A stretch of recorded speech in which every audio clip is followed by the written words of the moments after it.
Hi, I'm Laura Cox Kaplan. Welcome to She Said podcast. Here on this podcast, we talk about the building blocks and the micro habits that help us create real and lasting influence. What do I mean by that? Well, we're talking about the kind of influence that helps you achieve your goals and whatever it is in life that you want to accomplish. But perhaps most importantly, it's the type of influence that helps you create real impact and that enables you to truly thrive. Hey friend, welcome to episode 291 of She Said podcast. Today, we're tackling that nagging voice of doubt that can hold so many of us back. Here's the question. Have you ever wanted to start a business or solve a huge problem or maybe just chase that incredibly wild dream? But your brain starts making a list of a million reasons why that is impossible. Well, you're not alone. My friend Stephanie Lilley felt the same way, but she didn't let it stand in her way. She went from lawyer to stay-at-home mom to civic advocate and then found herself becoming essentially an accidental global entrepreneur. How? By solving a problem one beautiful hand-woven bag at a time. She didn't let having the perfect business plan or getting all of her ducks in a row first slow her down one bit. Stephanie's incredible bags have even landed her company, the Lilley Line, on Oprah's list of favorite things. Get ready to hear about how Stephanie found the inspiration that sparked her incredible business, why sharing your brand story, and this is true whether you are selling a product or whether you are promoting yourself, why having a brand story makes all the difference in connecting with your customers or your future clients. How to get started even when you don't have all the answers, as Stephanie talks about in this episode. Why being brave means asking for help and how doing so actually strengthens our connections with others. I love that part of this conversation. Stephanie also shares a special promo code just for you, my amazing listener, at the end of the episode. So be sure to stay tuned for that. You will not want to miss it. For now, though, here is episode 291 with my wonderful and inspiring friend, Lilley Line Founder and CEO, Stephanie Lilley. Enjoy. Stephanie, welcome to She Said. Thank you so much, Laura, for having me. This is such an honor. I really appreciate it. We have been talking about doing this, my friend, for some time, and I am absolutely thrilled to have you here to talk about your incredible journey and the building of this fabulous company, the Lilley Line. So I know the story, but I want you to share with my listeners how and why. Why did you start this company?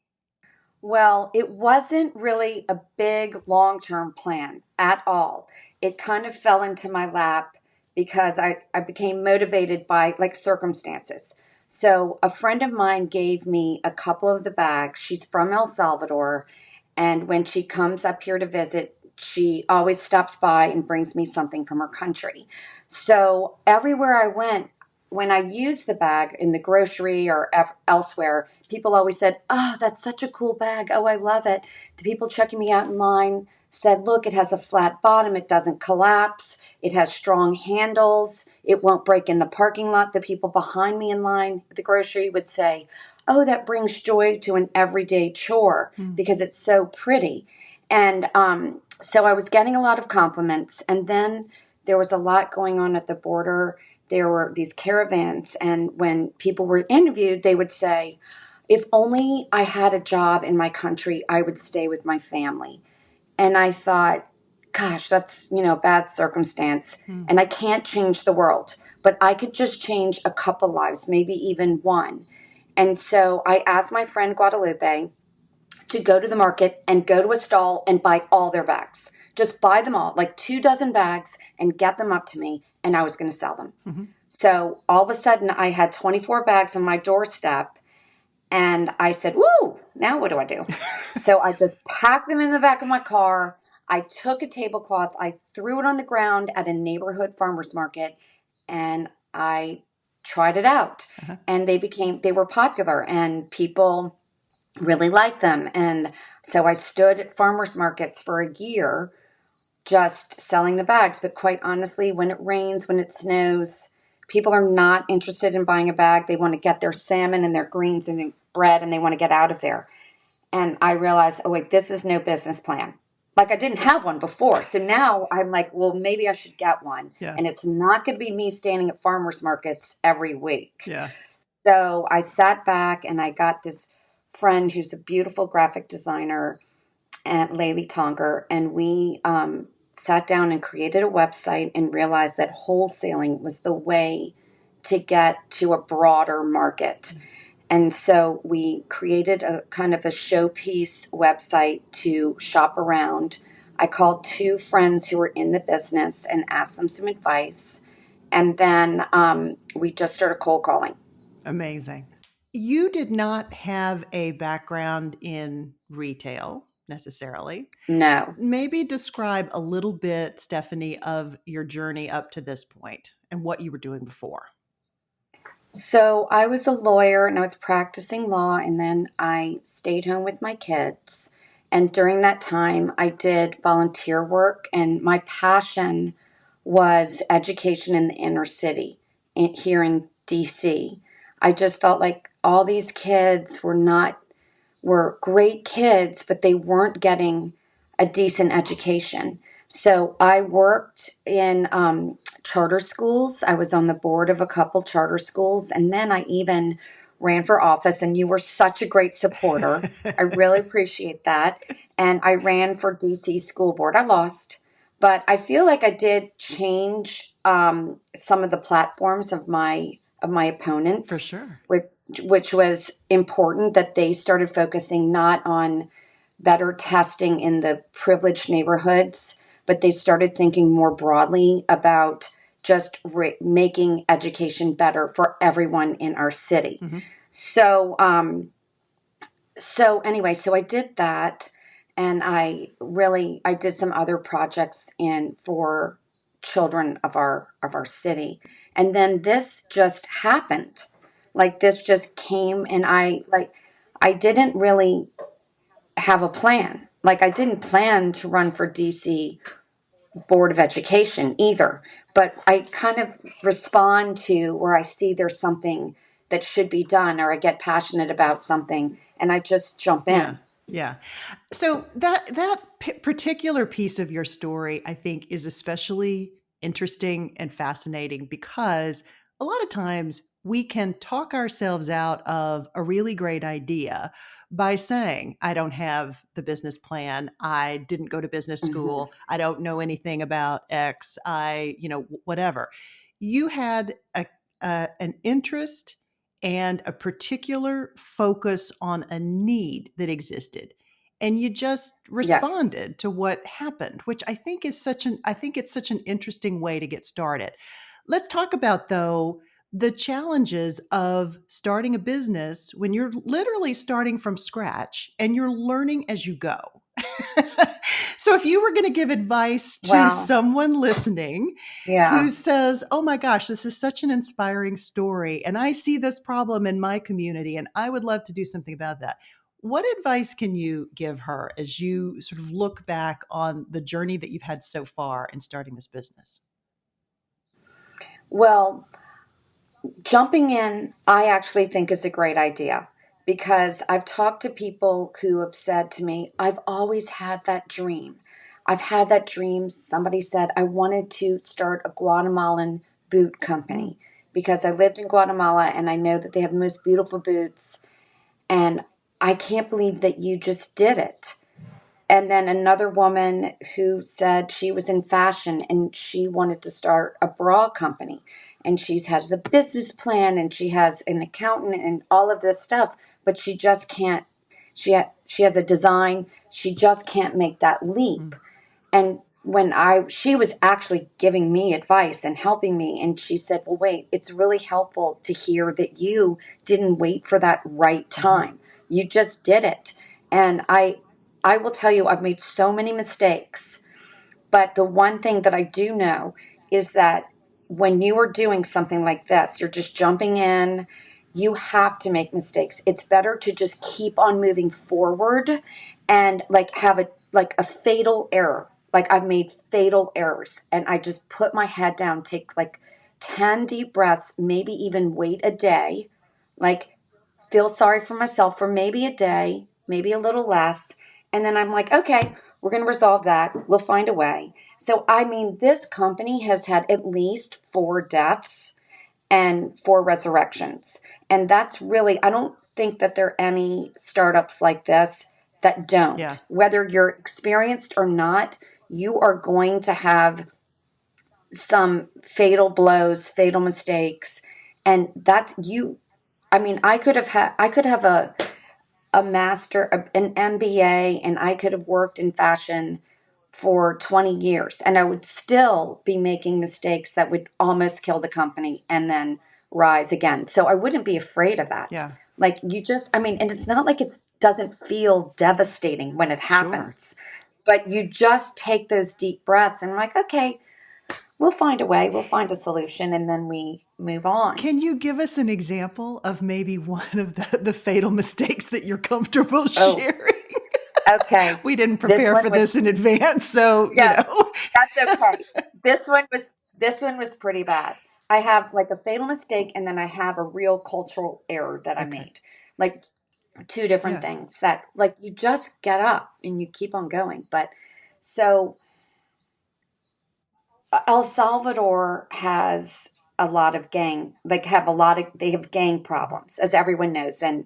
And so I felt one of my weavers, my main weaver, was living among the gangs. But my understanding was that they were leaving her alone. But during COVID, she had a little studio in a town called Sonsonate. But during COVID, she couldn't leave her village. So she had weavers, her neighbors weaving, her sisters or cousins. But when my driver went up to pay, and he has like thousands of dollars in cash, and he gives it out, all of a sudden after that, like she started asking me for money all the time, and I started getting nervous that the gangs around her were extorting them. So I mean, not an easy Yeah. problem. And look, I just had to come up with something, a way that I was going to handle it. And I said no to every time she asked me for money. I said no, like you finish your purchase order and I will pay you. And I was very strict about that because I felt like it was the only way that she could handle the gangs around Mhm. her. She ultimately said, I quit. Well, now I had like one other weaver that I didn't even really think had good quality. And I thought, oh, if I don't really have much weaving going on, how do I have a weaving business? Right. This is a problem. This is a problem. So I just Because said, let me pause you for a second. I do think it's important for people to know. I already know this, but people listening may yeah, not, that you don't have as of yet a manufacturing facility. You are employing no, individual yes. weavers in their towns and communities in El Salvador. Well, that's the point of my business. The point of my business is to help these individual weavers. So, like I said, the first run, Guadalupe went to the market and bought the bags. Eventually, we realized that we could sell more bags if we designed them ourselves and made them have appeal to a US Mhm. consumer. Like, so make them more sophisticated, not have them look like a Central American bag, but have it like a sophisticated, attractive, useful bag. And so we had already evolved to designing our own bags at this point. And so I needed weavers and I recruited weavers to design our bags that were capable of following our directions and designing exactly what we weaving exactly what we were designing. So at this point, I really needed people who were trained to weave our baskets. And when she quit, I didn't have much. So there was no production at this Yikes. point. So anyway, I thought that was one of the times where I put my head on the desk, took like 10 deep breaths, took a day off, thought somehow we're going to work this out. And I used another weaver for a short term. I had enough stock. But then she came back. And I think part of it was that she could leave her town and go back down to the other town. And she was away from the mob. And the mob, she could tell them, I have no more Because work. she quit. Like, I have no Yeah. more work. Because she Yeah. didn't. It was an honest answer. And so they couldn't Mm. extort her. And then we got back on track once she left. And I think the real beauty of this story is that she ultimately made enough money weaving for the Lilley Line that she was able to buy a house, her first Mm. house, and in a nice neighborhood, like in a rural area, but not a mob infested Yeah. area.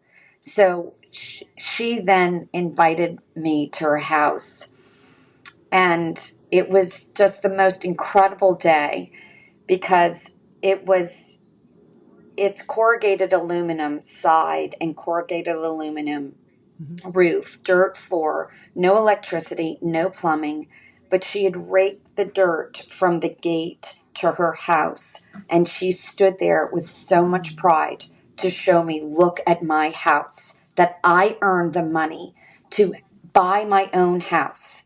And I am so proud of this. And I mean, we were in Mm. tears, just hugging each other. I couldn't believe it. And since then, the next trip I went, she had electricity. She's improving the house. I mean, it's just really exciting. And I think part of the empowerment of what happened with her is that I never said, you're an employee of the Lilley Line. I said, you have your own weaving Mm. business, and the Lilley Line is going to buy from you. So she was her own Mhm. boss, and she was a vendor to me, and I purchased from her. And so it wasn't that she just worked for somebody else. She worked for herself, and she really did it herself. And I mean, that's really been a satisfying and humbling part of the Yeah, I business. absolutely love that. I know that that's only one of so many stories that you have of the direct impact that this business is having. I'd love for you to talk about, as folks listening who may be thinking about starting a business, talk about the power of those stories when you go to markets. You've just been to a market over the weekend, which is a big one that happens here in Washington, D.C., called Flower Mart. That's at the National Cathedral.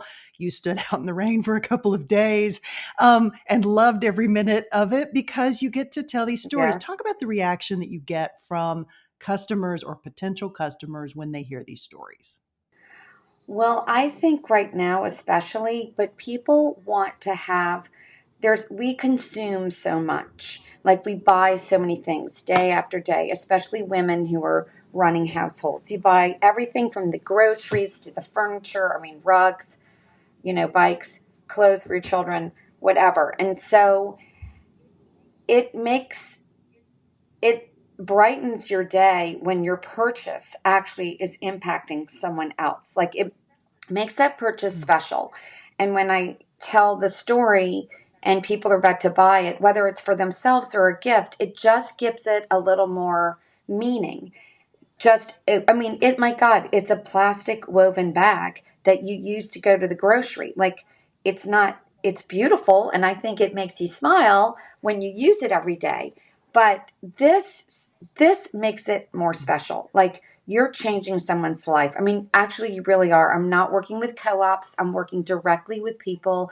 I've recruited them, I've gone through the villages and through word of mouth have recruited about 25 to 30 weavers, and there I go to their homes. I don't like go I I actually looked into working with co-ops and things like that, but I found that it was it's not easier. I can't say that it's easier, but I could talk directly Hmm. to them, and I feel like I had a bigger impact. It will be harder to scale Hmm. out when I'm managing, people individually. I mean, they have little teams, and I have a manager of the teams that I interface with. I mean, I know all the weavers when I go down there, which I was just there last week, and I go to the homes, and all the team members come, and I talk to them in my broken Spanish. Um, that is really comical. And so it's very direct, the impact. It's not, there are no Hmm. administrative fees. It's me and them working together. And Guadalupe, the person who started it, is really, she's amazing, with me. And Gabriela, who's from Guatemala, who's a great friend now, who has her pom pom business Uh-huh. that's very similar to this. With It's a social impact that she started for similar reasons. Um, we have we have direct relationships with these Yeah. people. Let's talk, Stephanie, for a minute about, we've talked about the fact that you just jumped in. You didn't have a plan necessarily, didn't really Hmm. know that much about retail, knew that this was a problem that you wanted to have an impact on. But in the Right. course of learning how to do what you're doing, you've reached out to friends, mentors, acquaintances. Maybe talk a little bit about that piece, right?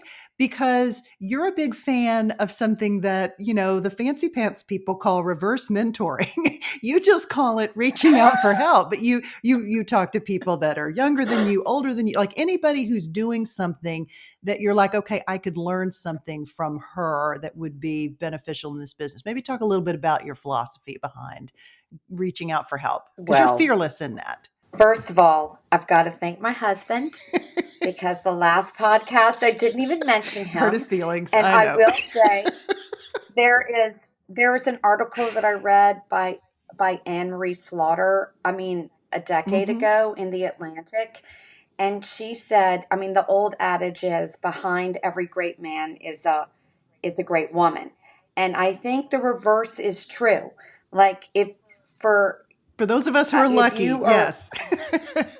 that for those who are lucky, I will say, having my husband behind me, like supporting me, cheering me Yeah. on every day. He went to Guatemala with me last week. Like, he tolerates bags all over our house, and he is still like cheering me on every day. I have to shout out to him first. But as far as women, they're absolutely, you have to just, people are flattered when you ask them for Yeah, they advice. are. I mean, so don't say, oh gosh, I'll be bothering that person when I ask them for advice. Are you kidding? It's like setting people Yeah. up. Nobody says, oh wow, I'm really insulted she wanted to set me up on a date with someone. It's the same with advice. Nobody says, oh, I'm insulted she asked me because she thinks has respect for Right. me. So, I mean, always know that I kind of say you're almost doing somebody a favor Totally. by asking advice, because you're making them feel good that day. So that's how I see it. But one of regarding reverse mentorship, I met this young woman, Lucy Dean, she could be my child. Like, and um and she is a powerhouse. She has her own business, Lucy Grimes. They have these great paper placemats and Gorgeous vase stuff. Yeah. covers that she designs, and she's brilliant at marketing, and she gets the job done. And my goodness, I asked her, "Oh, could you give me some advice on how to do whatever?" I mean, honestly, write a spreadsheet. It was like that basic. And she just lends me her time constantly. And she's the person who said, you need to go to the gift show in Atlanta. You're ready. Uh-huh. Let's do it. Let's do it. And then, so she made sure that my booth was near her booth, and she checked on me like the whole Amazing. time. And then she would send me people who are buying from her. Oh, you should go around the corner and see the Lilley Line. Like she's that supportive, and it's granular, it's big and it's small. And I just like, she's been amazing. And other people like I call you, I ask you for You and I advice. trade And advice all the time on all kinds of things. yes. And then you brought me to the policy circle. And then I met all these fantastic women at the policy circle who were very supportive. And actually, you all let me sell the bags there because it kind of dovetailed with the message of community and working in your community. Yeah. So, that was such a privilege. And I, there have just been so many people along the way that have really said, sure, I'm happy to help. And I appreciate that. The power of our women's network isn't, should never be Yeah. undervalued. And it's where you should go, number one. I also feel like going, getting help that is out there on the internet isn't the same as calling someone you know and respect. So I kind of believe like hiring people, it's easier to hire someone when somebody knows Mhm. them than just going cold. So I am always, as in yesterday, texting everybody I knew, I need to hire someone. Do you know anybody? And we had 4 candidates by the end of the Yeah, I day. love that. I absolutely love So that. reaching out to your own network and really stretching Mhm. it makes a Yeah, difference. absolutely. So the Lilley Line had a really magical thing happen last year in being included on Oprah's favorite things list as part of their, I believe it was for Yes. Mother's Day last year, right? Talk Right. about how Right. sort of what happened and what impact that had on the business. So we were at Market, the gift show, like I said, that Lucy encouraged us to go to, and now we go to in Atlanta. And we were just standing at our booth. And honestly, we had one of these moments where it was a lot of people came to our booth all at once. Like everybody wanted to buy our bags. It was incredible. And I was finishing up an order, and the woman that I was selling to, a store, I think in Alabama, she looked at me and she said, "You need to go over and talk to that lady. She's the editor of Oprah Amazing. Daily." And they had just wandered into our booth. She was a wonderful lady. And they said, "Wow, this is cool." And I told them the story, just like I told you today. And they said, that's neat. So they asked us to send them some samples, and they chose a couple and they published it. I mean, it was very easy. I sent them some information, and they asked me a couple of questions. I responded, but they were it wasn't something that was like a big Right. process. It was very personal, and they did an amazing job. And since then, it was not that, um, like what people expect, that the sales just started coming in. It was more that we have been able to use, and they've encouraged us to use the brand, Mhm. like the stamp of Validation. approval, Yeah. the validation that we're a good product. And so since then, we use it quite often. In fact, Mother's Day is coming up, and we are putting that Oprah seal of approval on all of our promotional um, information right That's now. awesome. That's absolutely awesome. Stephanie, what have I not asked you about that you think is especially important for someone to think about as they, potentially think about a career pivot or building a business? Maybe it's a second or third career shift. Any advice that you have for people beyond what we've already talked about?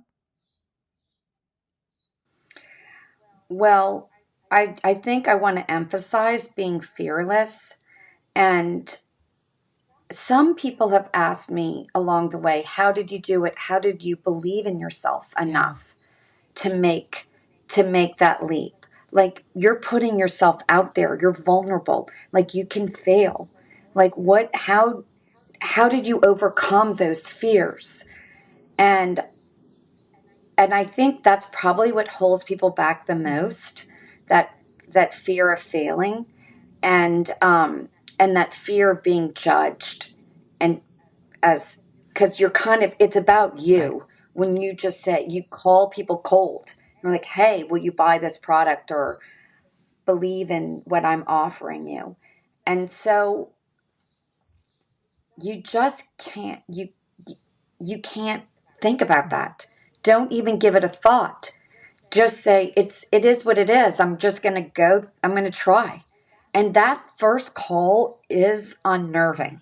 Like when you're dialing those first numbers on a cold call, or I mean, you're thinking, oh, they were going to reject me. Like, what am I going to say? How am I going to open up my conversation with them? And honestly, just keep on pressing those numbers and get that phone call made. And once you do it, it's fine. Yeah. I mean, the worst they can say is no. Yeah. Or and everyone is really polite. Nobody's a jerk on the phone. I mean, they're into selling themselves. When I'm selling wholesale, they're salespeople themselves, and they are going to be polite and gentle with you when they're rejecting you. And you have to realize, well, they already have another bag, and you just have to go for it and just get that feeling that you have in your stomach, like Ike's. Just keep on, just push through Yeah. it. Just push through Yeah. it. It's okay. And it's okay to fail. Like I failed, like I said, 4 or 5 times.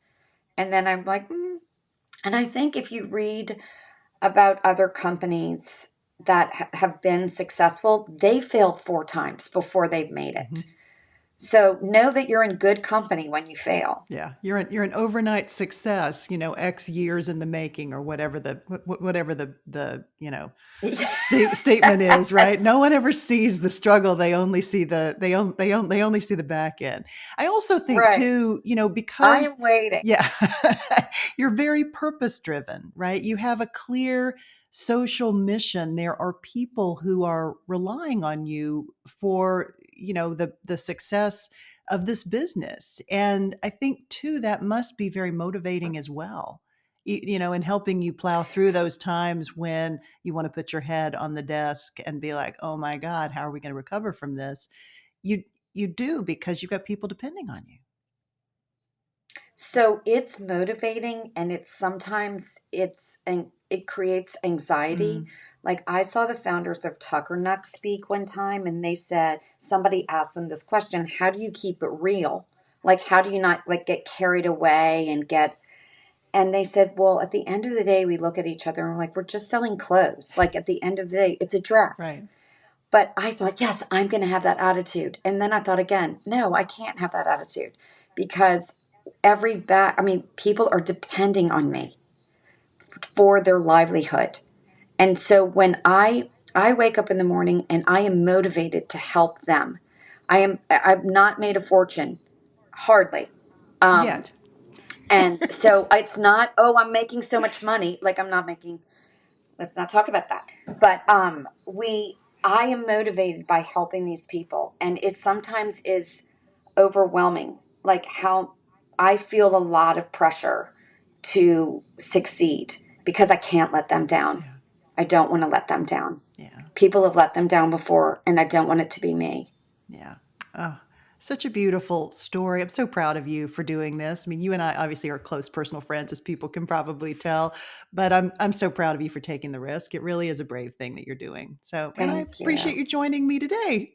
Thank you, Laura. This has been fun. I really appreciate you having I me. loved it. Oh, of course. Oh, and before I let you go, where can people find you? Where can they buy the Lilley Line Well, bags? we have a website, thelilleyline.com, and Lily is Lilley. And on our website, you can buy directly, but we also have a list of stores that we're carried in across the country. And so there may be a store in your town that's listed there, and you can go find our bags there as well. Yeah, love it. Stephanie, thank you and happy Mother's Day. Thank you, Laura. Wow, friend. Stephanie's story is such a great reminder that sometimes the best way to tackle those nagging doubts is simply to start. Not with the perfect plan, not with having every skill in the toolkit or every box checked, but with passion and determination and a real focus on solving a problem that's important to you. After listening today, I hope you feel inspired to chase those dreams that you might be putting on the back burner. And I'd love to hear about them. If you would be willing to share with me, I'd love to hear about them. Remember, you do not have to have it all figured out to take that first step.